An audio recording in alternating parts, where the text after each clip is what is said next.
하나님의 영이 떠나갔고 자신의 왕권에 대한 하나님의 지지를 확신할 수 없게 된 상황에서 왕으로서 사울의 역할을 보장해 준 유일한 것이 있었으니 그것은 백성들의 갈채였습니다. 대중의 갈채였습니다.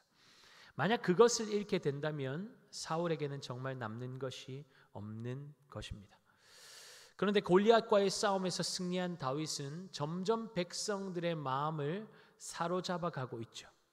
다윗을 칭송하는 백성들의 노랫소리가 사울의 귓가에 들려오고 그 노랫소리가 사울의 마음을 초조하게 만들고 긴장하게 만들고 불쾌하게 만들고 있습니다.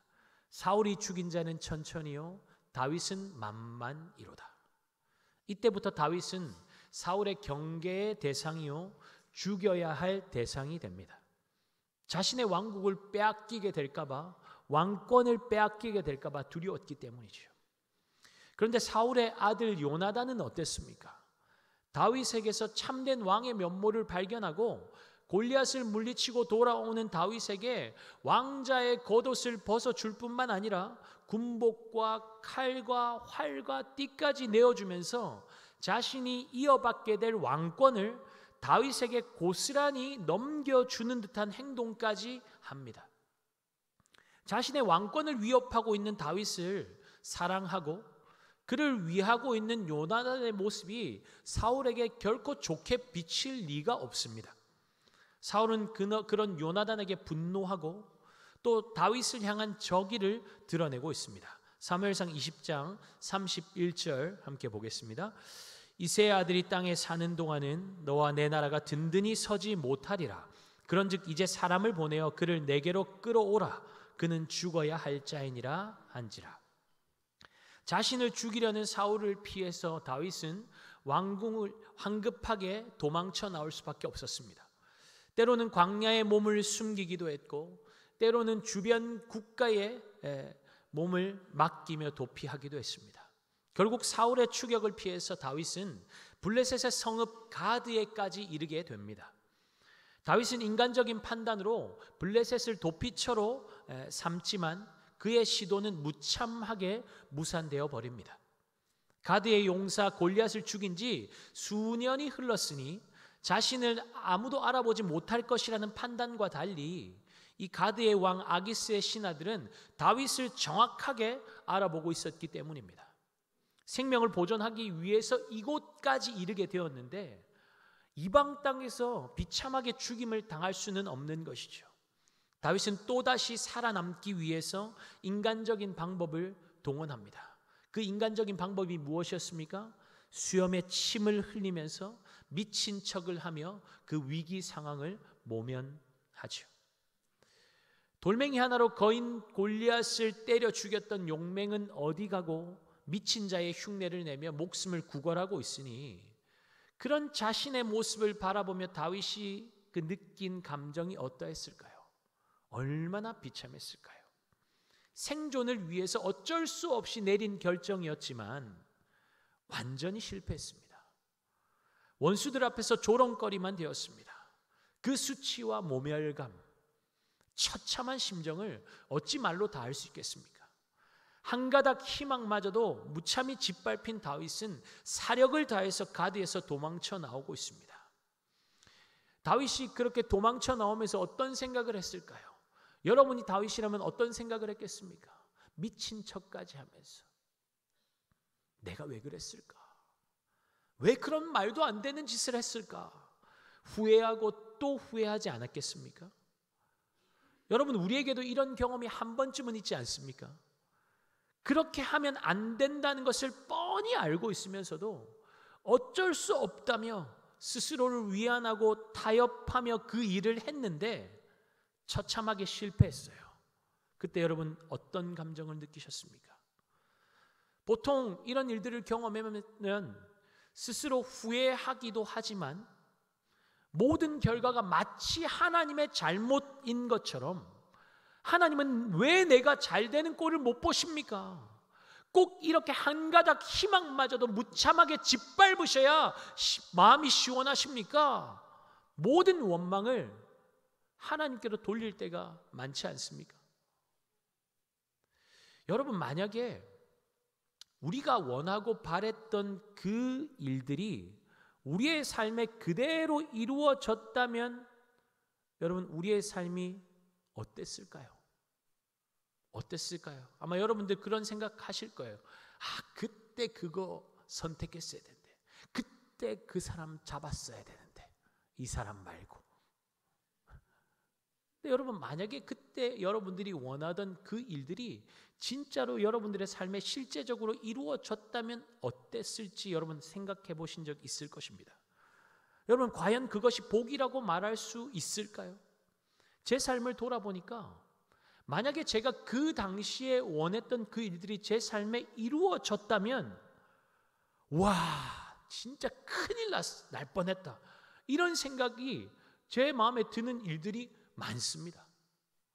우리의 판단과 우리의 이성으로 아무리 옳은 일들을 결정하고 그 일들이 이루어진다고 해도 그것이 내 삶을 다르게 만든다고 그 당시에는 생각하지만 돌아보면 그 일들이 진짜 내 삶에 이루어졌다면 큰일 났겠구나, 내 삶 망했겠구나, 그런 생각 때문에 마음이 쿵 내려앉는 느낌이 들 때도 있습니다. 하나님께서 거절하시고 막아주시고 기다리게 하신 것이 진짜 은혜였구나 깨달아지더라는 것입니다.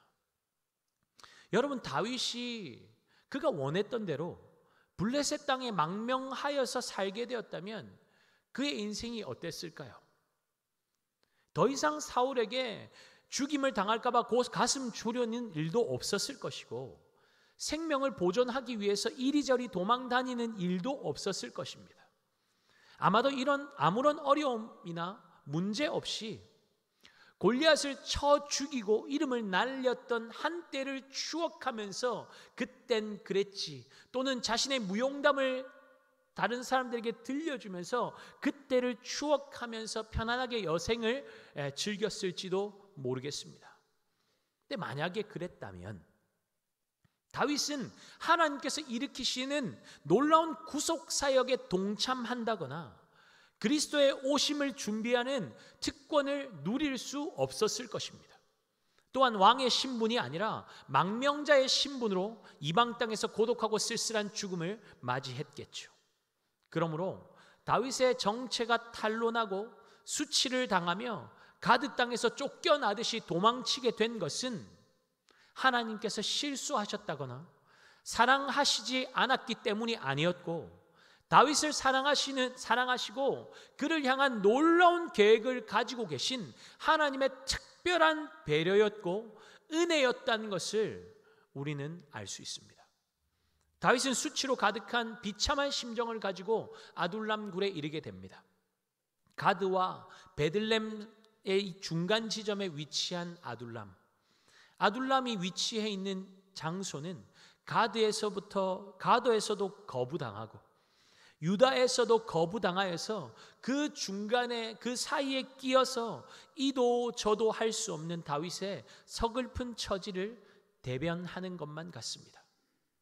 아둘람 지역은 가나안 땅을 지파별로 분배할 때에 유다 지파에게 할당되었던 땅입니다. 피난처라는 이름의 뜻처럼 아둘람에는 많은 동굴들이 있었습니다. 전쟁 때 피난처 역할을 하거나 시신을 안장하는 데 사용하는 동굴들이 가득한 아둘람 땅을 배정받았을 때에 유다 지파의 심정이 어땠을까요? 여러분들이 땅을 분배받는데 그 굴만 가득한 땅을 분배받았다면 여러분들의 심정은 어떨 것 같습니까? 장차 나는 저 아둘람 굴에 묻히게 될 거야. 너무 행복하다. 전쟁이 나면 나와 내 가족들은 저 굴에 안전하게 피신할 수 있으니 너무 안심된다. 행복하고 기대감이 넘쳐났겠습니까? 그렇지 않죠. 쓸모도 없어 보이고 가치도 없어 보이는 아둘람 땅을 바라보면서 기대감을 가지는 이는 단 한 사람도 없었을 것입니다. 그런데 여러분, 그 누구도 기대하지 않았고 그냥 버려지고 방치되어 있던 황무지와 같던 아둘람 굴에 누가 피신해 들어옵니까? 이스라엘의 왕으로 기름 부음 받은 다윗입니다. 이스라엘의 왕으로 장차 세워지고 다스리게 될 다윗이 그 아둘람에 있는 굴에 들어오게 된 것입니다. 우연이었겠습니까? 다윗의 소문을 들은 가족들과 많은 사람들이 아둘람 굴로 몰려들기 시작합니다. 여러분, 다윗은 평소 가족들에게 인정받던 사람도 아니었습니다.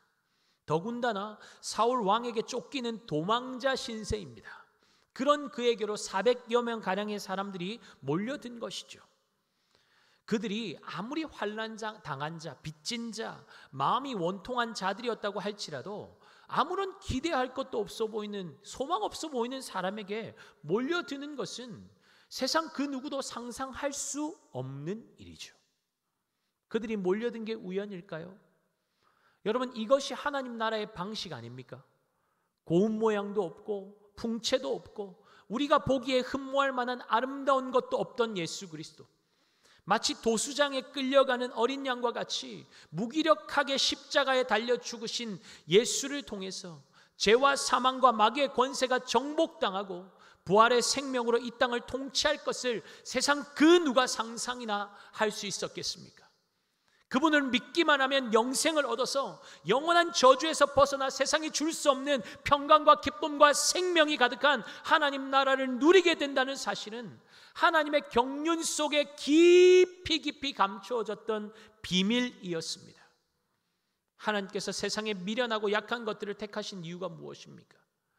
지혜 있는 자들과 강한 자들을 부끄럽게 하시기 위함이었습니다. 하나님께서 천한 것들과 멸시받는 것들과 없는 것들을 택하사 있는 것들을 패하시려 하시는 것은 아무 육체도 하나님 앞에서 자랑하지 못하게 하려 하심이라고 고린도전서 1장은 분명하게 말씀하고 있습니다.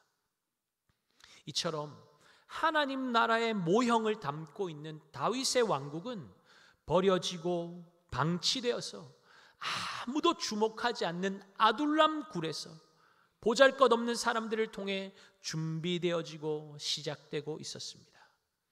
하나님께 묻지도 않고 스스로 생명을 보존하기 위해서 이리저리 피해 다니다 만신창이가 되어서 아둘람 굴까지 이르게 되었지만 하나님은 다윗을 그곳에서 다듬으시고 준비시키시고 훈련시키시고 하나님 나라를 대변할 다윗의 왕국을 준비하는 통로가 되게 하셨습니다. 다윗이 사울에게 쫓기지 않고 승승장구하면서 왕이 되었다면 사울의 왕국과 사회에서 철저하게 고립되어 있고 거절되고 깨어지고 망가진 비탄한 자들의 심령을 어찌 다윗이 공감하고 체휼할 수 있었겠습니까? 다윗이 한치의 실수도 없이 완벽하게 하나님의 뜻을 쫓아가는 삶을 살았더라면 과연 하나님 앞에서 나는 심히 비천한 자입니다, 주님만이 나의 피난처이시며 주님만이 나의 분기십니다 라는 고백을 다윗이 할 수 있었겠습니까? 여러분, 우리는 원래 실수와 연약함이 가득한 자들입니다. 그런 사실이 때로는 우리를 좌절하게 만들지만 너무 잘하는 것이 많고 뛰어나서 나는 하나님 없어도 된다고 생각하는 교만하는 자들보다 차라리 실수가 많고 부족한 것이 훨씬 낫지 않습니까? 우리의 연약함과 실수를 합리화하자는 것이 아닙니다. 오히려 인정하자는 것이죠. 그러면 우리의 시선이 내 자신이 아니라 완전하신 주님께로 향할 수 있기 때문입니다. 주님, 내 안에는 소망이 없습니다. 주님만이 나의 소망이십니다. 주님, 나는 늘 연약하여 넘어집니다. 그러니 주님이 강하신 손으로 나를 붙잡아 주시고 나의 강함이 되어 주시옵소서. 이처럼 우리가 자신의 인생의 연약함을 인정하고 고백하며 나아가면 이러한 고백이 주님만을 향한 갈망이 터져 나올 수밖에 없는 것이죠. 여러분, 이렇게 주님을 가까이 하는 것이 진짜 인생의 복 아니겠습니까? 주님이 우리의 복이시라면 주님께 가까이 하는 인생이 가장 복된 인생인 것을 믿으시기 바랍니다. 인간의 실수와 연약함에도 불구하고 하나님이 작정하신 계획은 한치의 오차도 없이 완벽하게 진행되어져 나아갑니다. 여러분을 향한 하나님의 계획이 완전하신 것을 믿으십니까? 그 완전하신 하나님께서 여러분의 삶을 완벽하게 인도하고 계신 것을 믿으십니까? 한치의 오차도 없이 섬세하게 여러분들의 삶을 인도하는 것을 믿으십니까? 아멘. 우리 하나님은 자신의 작정하신 뜻을 완벽하게 이루시는 분이십니다. 우리의 실수와 실패에도 불구하고 합력하여 선이 되게 하시는 분이 우리 하나님이신 것을 믿는 저와 여러분 되시기를 바랍니다.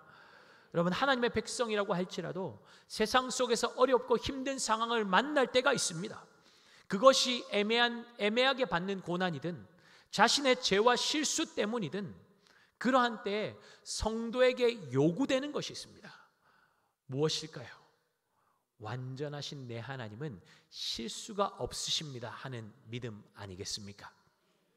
고난의 시간도, 실패로 몸부림치는 시간도 하나님의 손 안에서 모든 것이 합력하여 선을 이루게 하실 것이라는 믿음과 신뢰가 없다면 우리는 세상 사람들과 다를 바 없이 늘 상황과 환경에 요동하면서 사는 인생이 될 수밖에 없습니다. 여러분이 믿는 하나님은 어떤 하나님이십니까? 여러분, 이 예배 시간에 그 하나님을 기억하는 시간입니다. 그 하나님을 만나는 시간이에요. 그 하나님을 경험하는 시간이에요. 그 하나님을 붙드는 저와 여러분 되시기를 바랍니다. 그러면 요동치 않을 수 있어요. 아무리 거대한 집체 같은 파도가 나를 덮쳐와도 주님 안에 있는, 주님을 믿는 믿음으로 주님 붙잡고 있는 성도는 삼켜지지 않아요. 삼켜지지 않아요. 죽지 않아요. 망하지 않아요. 아멘입니까? 여러분 보세요. 다윗은 여전히 하나님에 대한 온전한 믿음이 없습니다. 여러분, 다윗의 그 삶, 실수하는 삶, 성경이 그대로 기록하고 있잖아요. 동떨어진 삶이 아니라는 거예요. 우리와 동일해요. 여전히 하나님에 대한 온전한 믿음이 없어요. 혼자 도망 다녀도 쉽지 않은 상황인데 지금 400여 명에 이르는 수많은 사람들을 이끌어야 하는 지도자가 되었습니다. 그러니 다윗의 고민과 한숨은 더 깊어질 수밖에 없었겠죠. 결국 다윗이 내린 결정이 무엇이었습니까? 모압 왕의 도움을 구하기로 결정합니다. 3절에서 4절 말씀 함께 보겠습니다. 다윗이 거기서 모압 미스베로 가서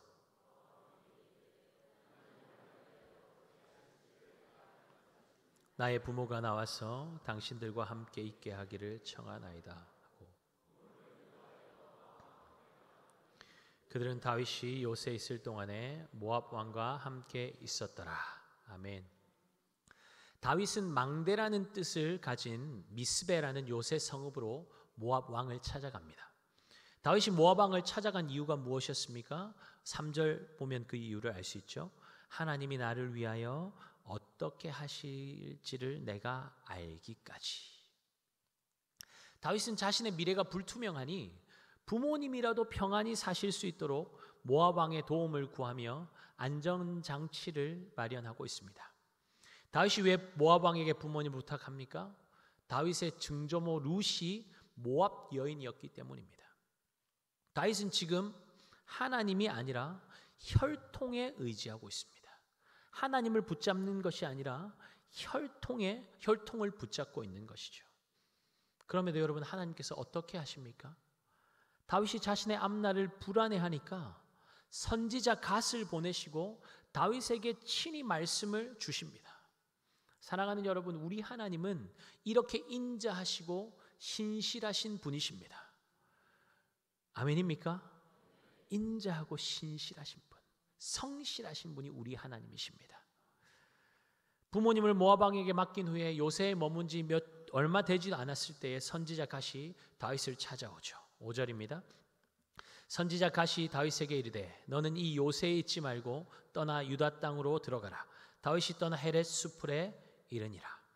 다윗이 머물렀던 요새가 어디인지 정확하게는 알 수 없지만 갓 선지자가 요새를 떠나서 유다 땅으로 돌아가라는 하나님의 명령을 전하는 것을 보면 아마도 다윗은 무리들과 모압에 속한 요새에 머물러 있었던 것처럼 보입니다. 유다 땅으로 돌아가라는 갓의 어조가 굉장히 단호한 것은 모압 족속과 우호 조약을 맺는 것 자체가 하나님의 말씀에 위배되는 행위였기 때문입니다. 이스라엘의 왕으로 기름 부어 세워진 자가 여호와의 통치를 받지 않고 여호와의 인도를 받지 않고 그 통치를 벗어나서 이방 왕을 의지하고 그 왕에게 자신을 맡기는 것 자체가 하나님을 무시하는 행위 아닙니까? 마찬가지죠. 하나님을 믿노라 말하면서 하나님이 나의 주인이 되십니다, 하나님이 나의 보호자가 되십니다, 하나님이 나의 전부가 되십니다 말하면서도 우리가 세상 것 의지하고 세상에 내 삶을 맡겨버리고 세상의 안전장치들로 나를 두르고 있다면, 하나님을 붙잡지 않고 그것을 붙잡고 있다면 그것은 불신앙인 것이죠. 하나님을 무시하는 행위인 것이죠. 그러니 하나님께서 뭐라고 말씀하십니까? 당장 유다 땅으로 돌아가라는 것입니다. 요새에 머물러 있으면 사울의 공격도 피할 수 있고 안정된 환경 속에서 자신을 따르는 자들을 사울의 군대와 맞서 싸울 수 있도록 준비시키고 훈련시킬 수도 있고, 인간적인 계산으로 볼 때 아주 합리적입니다. 그러나 유다로 돌아가는 것은 어떻습니까? 유다에는 사울과 그의 군대가 여전히 다윗을 죽이려고 혈안이 되어 있습니다. 유다로 돌아가는 것은 불구덩이에 뛰어드는 것과 같은 자살 행위와 다를 바가 없는데, 하나님은 그것을 뻔히 아시면서 생명의 위협이 있는 사명의 자리로 돌아가라고 명령하고 계신 것입니다. 여러분, 우리 하나님이 일중심적인 분이라서 그렇습니까? 융통성도 없는 분이시기 때문입니까?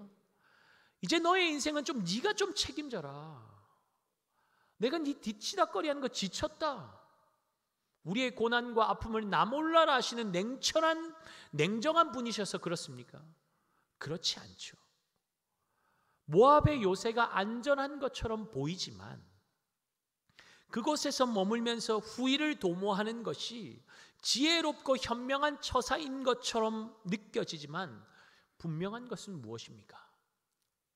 그곳은 하나님이 원하신 곳이 아니었다는 사실입니다.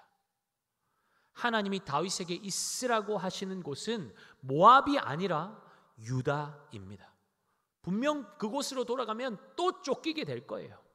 또 고난의 삶이 연속적으로 이어질 거예요.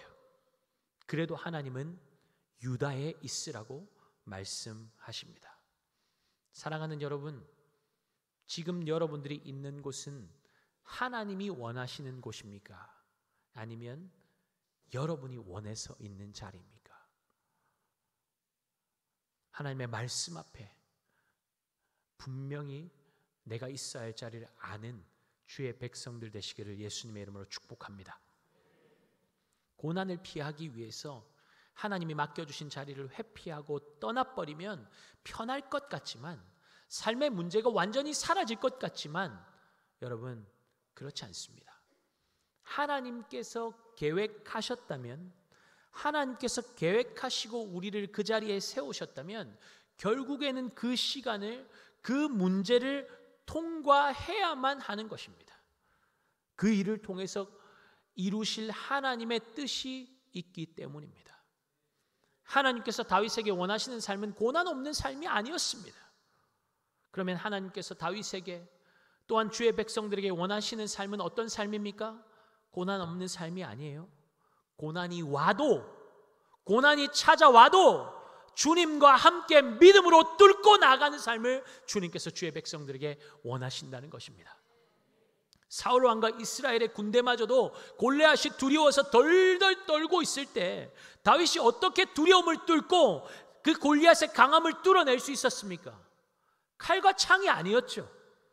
다윗이 하나님만 의지하고 믿음으로 담대하게 나아갔더니 그와 함께 하시는 하나님께서 골리앗을 쳐서 넘어뜨리신 것입니다. 모압의 안전한 요새를 떠나서 유다로 돌아가면 다윗을 보호할 안전장치가 완전히 사라지고 위험에 완전히 노출되는 것 같지만, 실상은 온 세상을 말씀으로 창조하시고 완벽하게 이끌어가고 계시는 전능하신 하나님의 품 안에 안기게 되는 것입니다. 그분의 날개 아래로 피하면 그 어떤 무기도 뚫을 수 없는 것이죠.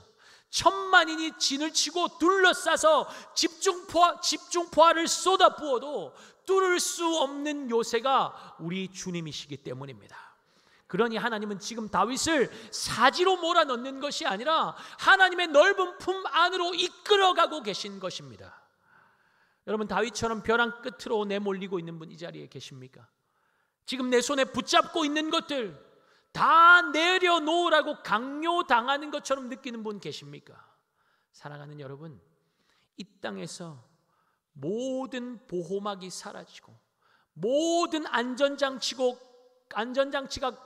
거두어지고 의지할 것 하나 없는 것은 저주가 아니에요. 은혜입니다. 왜입니까? 그것이 어떻게 은혜예요? 그래야 하나님을 붙잡을 수 있기 때문입니다. 하나님께서 굳이 요만큼 남았는데 그거 없으면 끝날 것 같은데 하나님이 굳이 내 손가락 하나하나 다 뜯어내시면서 그 손에 움켜쥐고 있는 것 그냥 빼앗아 버리시고 그냥 던져버리시는 것 같은 그 상황으로 내몰릴 때 여러분 기억하십시오. 하나님이 우리를 수치주고 우리를 절망시키고 우리를 죽이려고 그러는 것이 아니라 그 하나님의 넓은 품 안으로 풍성함이 풍요함이 있는 그 주님께로 그 품으로 이끌어가고 계신다는 사실을 여러분 기억하시기 바랍니다.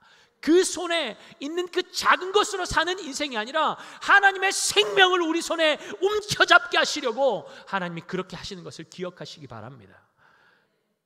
지난 주일에 서울에서 모이는 연합예배의 성도들이 110만 명이 넘게 모였고 교회들마다 온라인 생중계를 틀어놓고 또 가정에서 온라인으로 함께 기도했죠. 대한민국이 윤리, 도덕적으로, 영적으로 완전하게 무너져 내리고 있는 상황 속에서 정말 우리의 힘으로는 아무것도 할 수 없는 벼랑 끝에 서 있는 절박한 현실로 내몰리게 되니까 여러분 어떤 일이 일어난 것입니까? 4분 5열 되어 있던 한국교회가 하나로 연합하게 되었고 함께 모여서 눈물로 회개하며 주님 붙잡게 된 것 아닙니까? 풍요로운 현실 속에서 따뜻하게 물이 데워진 냄비 속에서 푹 삼기고 있는지도 모른 채 여유 부리고 있는 개구리처럼 잠들어 있던 한국교회가 뜨거운 고난의 불길이 스쳐 지나가니까 아 뜨거워 하면서 정신을 차리고 주님 더 강하게 붙잡게 된 것입니다. 그러니 고난은 축복이고 은혜인 것이죠. 여러분 진짜 저주가 무엇입니까? 이 땅에 의지할 것들이 너무 많아서 정말 의지하고 정말 생명 걸고 붙잡아야 할 하나님을 놓치게 되는 것이 진짜 저주입니다. 손에 단창을 의지하고 앉아있는 사울이 좋은 예 아닙니까? 6절 말씀 볼까요? 사울이 다윗과 그와 함께 있는 사람들이 나타났다 함을 들으니라. 그때 사울이 기브아 높은 곳에서 손에 단창을 들고 에셀 나무 아래에 앉았고 모든 신하들은 그의 곁에 섰더니 하나님 의지하지 않고 하나님 말씀에 귀 기울이지 않으니 사울이 의지할 것이라고는 손에 든 단창밖에는 없었습니다. 자신을 지키는 무기이자 왕권을 상징하는 단창. 주변에 많은 신하들 그 곁에 서 있으면 뭐합니까? 이것 잃게 되면 다 잃는 것이기에 사울은 그것을 손에서 떼놓을 수가 없었던 것이죠. 온 힘을 다해서 생명 다해서 그 단창을 붙잡는 것이죠. 사울은 늘 빼앗길까 봐 두려웠고 잃어버릴까 봐 전전긍긍했고 그래서 자신의 그 앞길에 방해가 되는 장애물이 있으면 그 장애가 될 만한 것들이 있으면 무엇이든 무슨 수를 써서라도 다 제거해 나갑니다. 결국 사울에게 들려있던 그 단창은 어디를 향하게 됩니까? 하나님을 향하게 되죠. 그리고 하나님이 기름 부어 세우신 제사장들까지도 몰살시키는 악한 도구가 됩니다. 하나님의 절대 주권을 신뢰하지 못하면 무력한 인생이 자기 삶을 책임지기 위해서 이러한 무모한 도전을 이어나가는 것이죠. 여러분, 다윗, 사울 둘 다 실수했습니다. 다윗도 실수했어요. 그런데 왜 다윗은 하나님 나라를 대변하는 이스라엘의 왕으로 등극하고 사울은 하나님께 버림받는 비참한 인생이 되었습니까? 무엇이 이들의 삶을 극명하게 갈라놓았습니까? 순종입니다. 순종이 이들의 삶을 다르게 만들었습니다. 인생은 연약하여서 실수하고 잘못된 길로 갈 수 있습니다. 실수할 수 있어요. 그러나 우리 하나님은 언제나 신실하게 자신의 자녀들을 진리 가운데로 다시 이끄십니다. 그때 하나님의 말씀에 순종하여 돌이키면 사는 것이고 회복을 경험하게 되는 것입니다. 그러나 그때 돌이키지 않으면 결국에는 어디로 가요? 멸망의 길로 달려갈 수밖에 없는 거예요. 내 생각과 달라도, 상식적이지 않아도, 아무런 길이 보이지 않아도 하나님의 말씀하실 때에 순종하면 반드시 놀라운 역사를 경험하게 되는 줄 믿습니다. 외로운 인생길을 걸어가고 있습니까? 그 누구의 나도 나에게 관심을 가지지 않고 나를 둘러싸고 있는 것이라고는 두려움과 인생의 문제뿐입니까? 주님께로 나오십시오. 주님을 붙잡으십시오. 주님이 우리의 피난처가 되어주십니다. 주님께 피하면 안전합니다. 주님이 우리의 만족이 되어주십니다. 아무것 없어도 주님만 있으면 우리는 다 가진 인생이 되는 것입니다. 여러분, 이 시간 주님께서 우리를 초청하십니다. 내가 너희의 피난처다. 나에게로 나오라. 나에게로 나오라. 이 시간 누가 주님의 초청에 믿음으로 반응하시겠습니까? 그 주님의 초청 앞에 믿음으로, 순종함으로 반응하여서 그 주님의 놀라운 평강을, 주님께서 예비하신 그 복을 받아 누리는 저와 여러분의 삶이 될 수 있기를 예수 그리스도의 이름으로 축복합니다. 우리 다 함께 자리에서